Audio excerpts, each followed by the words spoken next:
Macron, c'est le bordel, pas de gel, pas de gel. Macron, c'est le bordel, pas de baisse de nos salaires.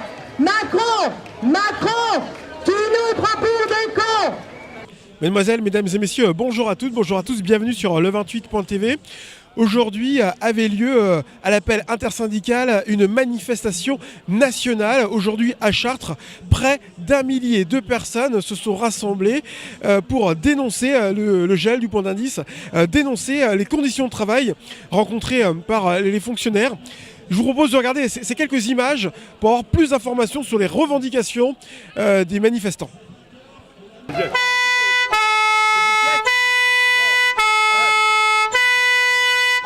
Est-ce que vous pouvez nous présenter la raison de notre présence ici aujourd'hui ? Alors aujourd'hui, nous nous joignons au mouvement national de la grève et localement, nous revendiquons une réduction du temps de travail et une augmentation des effectifs.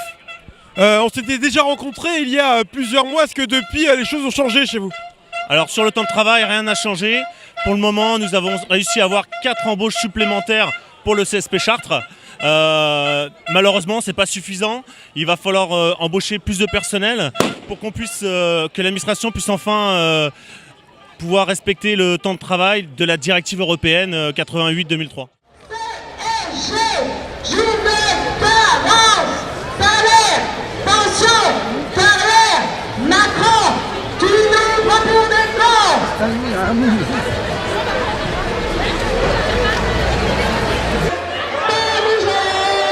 Alors là, on peut voir les manifestants qui se dirigent tout droit vers la préfecture d'Eure-et-Loir.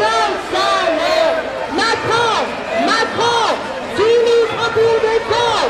Alors, est-ce que vous pouvez nous dire pourquoi vous êtes présent aujourd'hui ?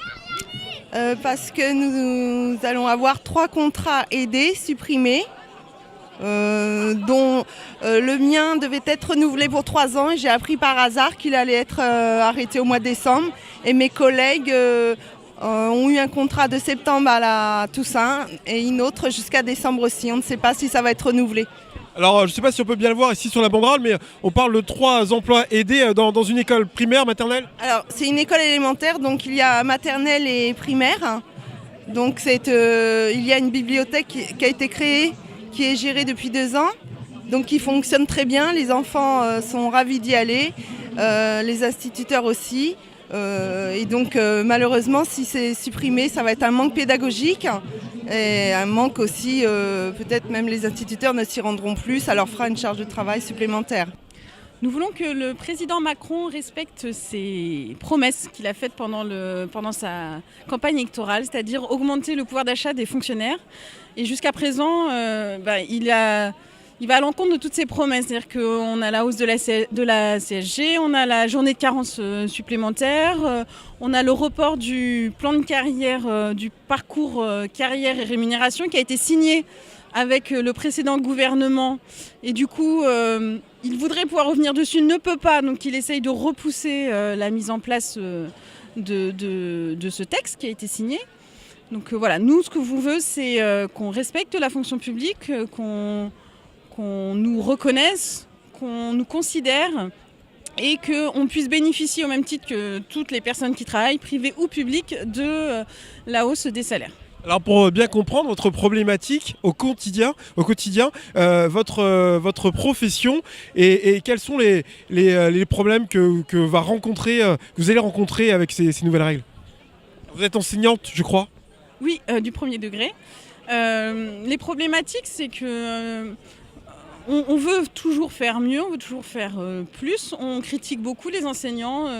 On est souvent à l'origine des maux de la société, alors qu'on fait quand même globalement beaucoup.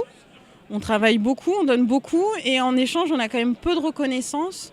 Et on passe son temps à dire que c'est pas suffisant, qu'on coûte trop cher, qu'on rentre pas dans le budget de l'État. Donc il veut en fait, ce que le gouvernement veut cliver.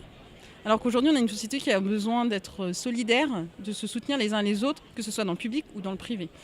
Alors aujourd'hui, nous sommes dans les rues de Chartres et nous venons devant chez le chez Madame la Préfète pour lui présenter les revendications des fonctionnaires et des agents de la fonction publique qui, en ce 10 octobre, se mobilisent pour défendre leur salaire et leur rémunération qui sont attaqués par le projet de gel du point d'indice présenté par le gouvernement dans le cadre du projet de loi de finances 2018.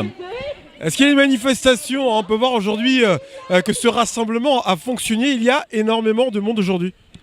Énormément, on ne dirait peut-être pas jusque-là, mais il y a du monde dans les rues de Chartres aujourd'hui. On a chiffré à plus de 800 personnes selon les organisations syndicales et la police, ce qui est quand même rare, on est d'accord sur les chiffres. 800 personnes, c'est important, c'est un signe fort du mécontentement des agents de la fonction publique aujourd'hui qui sont systématiquement méprisés.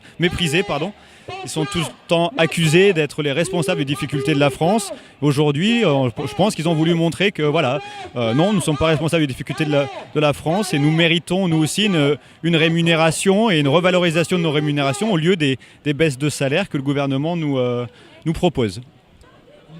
Une manifestation aujourd'hui qui s'est parfaitement déroulée, qui s'est terminée ici où je me trouve face à la préfecture d'Eure-et-Loir. On a entendu de la chanson, on a entendu des pétards, même des fumigènes de la part des pompiers, mais tout s'est parfaitement déroulé, bien encadré par les forces de police.